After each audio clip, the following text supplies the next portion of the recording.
அண்மை செய்தி. வேலூர் சிறையில் கைதிகள் நிர்வாணப்படுத்தப்பட்டு சித்திரவதை செய்ததாக எழுந்த புகாரில் சிறைகளில் கைதிகளின் பாதுகாப்பை உறுதி செய்ய குழு அமைக்க கோரி சென்னை உயர்நீதிமன்றத்தில் வழக்கு தாக்கல் செய்யப்பட்டிருக்கிறது. அதனை அண்மை செய்தியாக பார்த்துக் கொண்டிருக்கிறோம். இதுகுறித்த முழு விவரங்களை வழங்க தலைமைச் செய்தியாளர் சிவா நம்மோடு இணைப்பில் காத்திருக்கிறார். சிவா, வணக்கம். விவரங்கள் என்ன?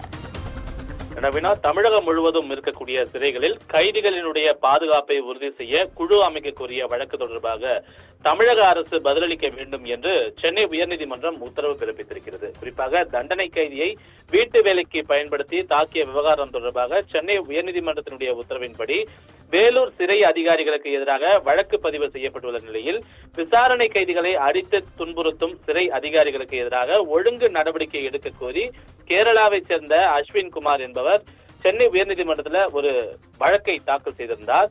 போதைப் பொருள் கடத்தல் வழக்கில் கோவை சரணம்பட்டி போலீசாரால் கைது செய்யப்பட்டு விசாரணை கைதியாக கடந்த 2023 ஏப்ரல் முதல் இந்த ஆண்டு ஜூன் வரை வேலூர் மத்திய சிறையில் அடைக்கப்பட்டிருந்ததாக அஸ்வின்குமார் தன்னுடைய மனுவில் குறிப்பிட்டிருந்தார்.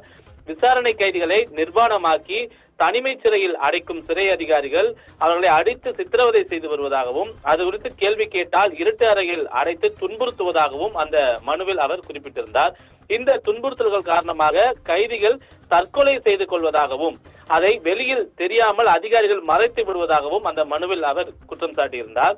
கைதிகளை துன்புறுத்தக்கூடிய சிறைத்துறை அதிகாரிகளுக்கு எதிராக ஒழுங்கு நடவடிக்கை எடுக்க உத்தரவிட வேண்டும் எனவும் மாநிலம் முழுவதும் உள்ள சிறைகளில் அடைக்கப்பட்டிருக்கக்கூடிய கைதிகளின் பாதுகாப்பை உறுதி செய்யும் வகையில் சிறைகளை கண்காணிக்க குழு ஒன்றை அமைக்க வேண்டும் எனவும் அவர் மனுவில் கேட்டிருந்த நிலையில இந்த வழக்கை விசாரித்த பொறுப்பு தலைமை நீதிபதி கிருஷ்ணகுமார் மற்றும் நீதிபதி பாலாஜி ஆகியோர் கொண்ட அமர்வு இந்த வழக்கு தொடர்பாக தமிழக அரசு 4 வாரங்களுக்குள் பதிலறிக்கை தாக்கல் செய்ய வேண்டும் என்றும் அதே போல மாநில மனித உரிமைகள் ஆணையம் மற்றும் சிறைத்துறை அதிகாரிகளும் இது தொடர்பான அறிக்கையை தாக்கல் செய்ய வேண்டும் என்றும் சென்னை உயர்நீதிமன்றம் அதற்கான உத்தரவை தற்போது பிறப்பித்திருக்கின்றது. நவீனா,